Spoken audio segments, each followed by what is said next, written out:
Guillermo Fariñas es uno de los opositores más reconocidos en Cuba y América Latina.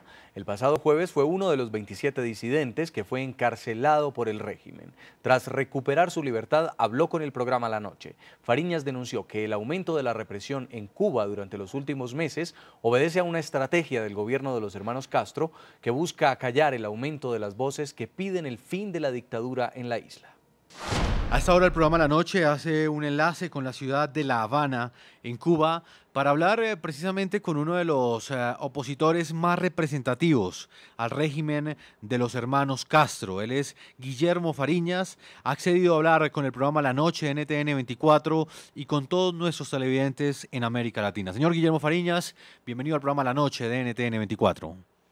Bueno, gracias a ustedes. Quiero comenzar preguntándole, usted, ¿qué balance hace de la situación de derechos humanos que enfrenta Cuba en este momento? Bueno, la situación de derechos humanos actualmente en Cuba, que ya hace bastante tiempo, diríamos casi 5 décadas, es de impunidad por parte de las autoridades ante el cumplimiento de la Declaración de Derechos Humanos. En este momento específico estamos en una etapa de muchas golpizas, fundamentalmente golpizas, encarcelamiento de poca duración, diríamos horas, a veces días, y algunos encarcelamientos. Señor Guillermo Fariñas, ¿usted a qué cree que obedece esta nueva represión que usted denuncia aquí en el programa La Noche y de la cual pues fue víctima el pasado jueves, cuando también usted fue detenido por más de 15 horas y luego fue dejado en libertad? ¿Estaríamos hablando de una nueva primavera negra en el 2012? No, yo pienso que no llega a eso. Ellos están haciendo eh, encarcelamientos muy selectivos, no son masivos en este caso. Lo que sí están haciendo es arrestos masivos para lograr que la oposición tome una actitud de pérdida de la esperanza de lograr la democracia en Cuba. Y estos encarcelamientos selectivos de los que usted habla, ¿qué objetivo tienen? ¿Quiénes serían esas personas a las cuales estarían llegando esas fuerzas del régimen para ser perseguidas y en algunos casos capturadas? Bueno, están siendo detenidos las personas que estamos haciendo actividades de desobediencia civil en las calles. Ellos consideran que son de los revolucionarios, o sea, de los partidarios de Fidel Castro, y nosotros consideramos que las calles cubanas son de todos los cubanos, no de un grupo específico o de una tendencia política. Interpretaría de alguna forma que es contradictorio, porque primero los detienen y luego los dejan en libertad, lo cual dejaría entrever que pues es una detención injusta. ¿Qué les dicen allá adentro frente a esto? Porque finalmente son encarcelamientos de varias horas, pero que se repiten muchas veces en el mes y que luego de ser ustedes dejados en libertad, vuelven a ser encarcelados. ¿Qué les dicen allá adentro? Bueno, adentro lo que tratan es de desalentar. Y lo que están buscando, el objetivo es tratar de crear un desgaste físico en los opositores para que opten por la opción de exiliarse y no tener ellos que lidiar dentro de Cuba con nosotros. Con la presidencia de Raúl Castro en Cuba existe una percepción, por lo menos basada en los pronunciamientos que hace constantemente el régimen, sobre una supuesta pues apertura de la isla en diferentes campos. ¿Usted cree que esta percepción es real o es falsa? ¿Realmente hay apertura de espacios democráticos al interior de la isla? Bueno, yo pienso que hay intento de aparentar que hay una apertura, pero en realidad se han tomado una serie de medidas desde el punto de vista económico, pero es una cosa muy rimbombante.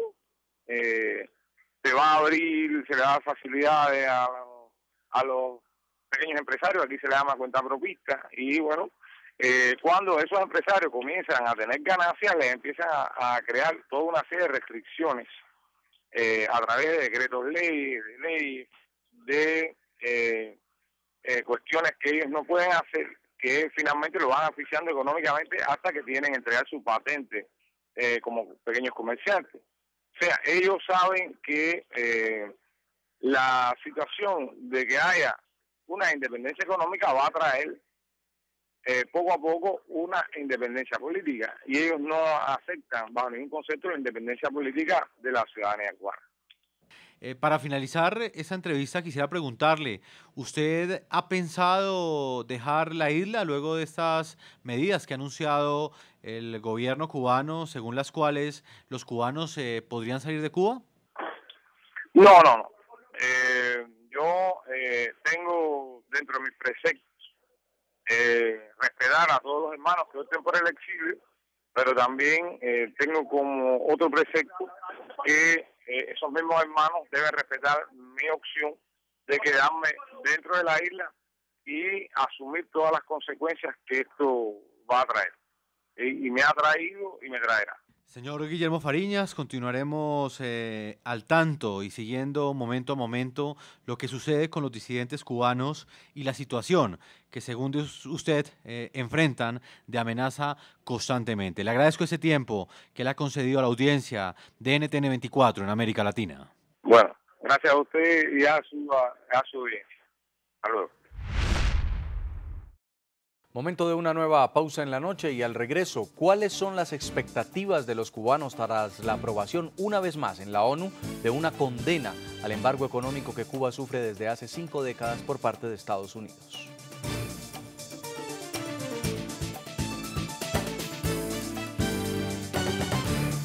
Seguimos en la noche. Con la de este martes, la diplomacia cubana logró la aprobación número 21 de una resolución contra el embargo comercial de los Estados Unidos a la isla en el seno de las Naciones Unidas. Ahora la expectativa de los cubanos que viven fuera y dentro de Cuba está concentrada en saber los próximos pasos de los Estados Unidos frente a la isla tras la reelección de Barack Obama. Cuba consiguió de nuevo una mayoritaria condena al embargo económico que el gobierno de los Estados Unidos sostiene contra la isla. 188 países votaron en contra del embargo.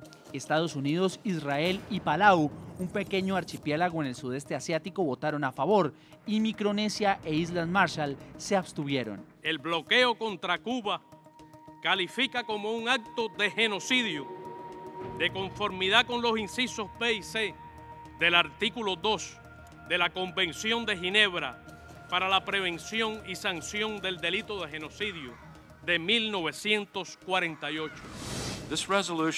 Esta resolución solo sirve para distraer sobre los problemas reales que afrontan los cubanos y por eso mi delegación se opondrá. Pero ¿a qué se opone la comunidad internacional cuando vota en contra del embargo económico a Cuba? Las restricciones comerciales de los Estados Unidos a Cuba datan de 1961, impuestas por el entonces presidente Dwight Eisenhower y provocadas por la expropiación de bienes estadounidenses por la dictadura castrista. Luego el presidente John Kennedy implantó la restricción de viajes a Cuba como consecuencia de la llamada crisis de los misiles en 1962 y convirtió en ley el embargo cubano. Desde entonces, los estadounidenses tienen restringido el comercio y los desplazamientos a la isla. Pero el embargo ha tenido etapas de flexibilidad, como en 2001, cuando los estragos del huracán Michelle sobre Cuba provocaron que por razones humanitarias llegaran alimentos y medicinas estadounidenses a la isla. La apertura más reciente ocurrió en enero de este año cuando el presidente Barack Obama flexibilizó los viajes con fines educativos y religiosos y las remesas de hasta $500 trimestrales. El presidente Obama tiene la oportunidad de iniciar una nueva política hacia Cuba, distinta a la de sus 10 predecesores durante más de medio siglo. La votación de condena contra el embargo económico a Cuba ocurre una semana después de la reelección de Barack Obama. Este hecho despertó la expectativa de la comunidad cubana en los Estados Unidos y en la isla sobre qué pasará en la política estadounidense sobre Cuba, ahora que Obama no tiene la presión de la reelección. Columnistas como el argentino Andrés Oppenheimer confían en una leve apertura de Washington hacia La Habana, pero sin un levantamiento del embargo comercial. El hecho de que el 47% de los votantes cubanoamericanos de Florida, mayormente conservadores, hayan votado por Obama, puede alentar a la Casa Blanca a flexibilizar aún más las restricciones de viajes y exportaciones a Cuba. Y al menos hasta que Fidel Castro muera, el Congreso no levantará el embargo comercial a la dictadura cubana. En Miami, Florida, señor John Suárez, la soledad en que se encuentra Estados Unidos frente a su decisión de mantener el embargo a Cuba volvió a quedar patente en la Asamblea General de las Naciones Unidas. Sin embargo, Washington defiende esta herramienta como una medida para impulsar, para promover el cambio en la isla. ¿Usted sí cree que con la reelección de Barack Obama vaya a haber un cambio en este sentido?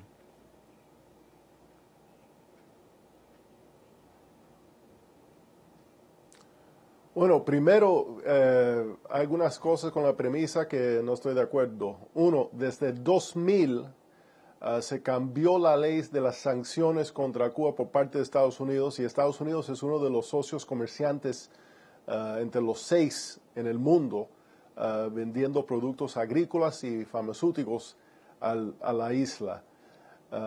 Es decir, que hay una relación ya comercial y hay intereses que se han generado dentro de varios estados de Estados Unidos a favor de la dictadura por esos negocios que ya existen. Segundo, el dato de 47% de apoyo a Obama en estas elecciones no es correcto. Un dato mucho más prudente diría que era más acerca del 42% o menos del número de cubanos que apoyaron a Obama en estas elecciones, que aún es un número alto, pero no tan alto como se ha estado hablando últimamente en la prensa. Finalmente hay el caso de Alan Gross, un americano que va a cumplir 3 años en la cárcel en Cuba por tratar de darle a la comunidad hebrea ahí acceso al Internet. Y eso es algo que ha sido muy problemático entre la relación entre Cuba y Estados Unidos durante el periodo de Barack Obama. En Miami, Florida, señor John Suárez, secretario internacional de la organización no gubernamental Directorio Democrático Cubano, queremos agradecerle mucho por haber estado con nosotros en el programa La Noche.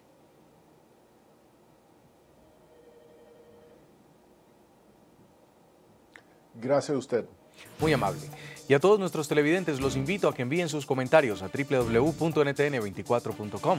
Escríbanos en Twitter a @ntn24, también a @segurizatiNTN24. La noche seguirá encendiendo las luces para que usted vea el punto clave de la noticia. A todos, que tengan una muy buena noche.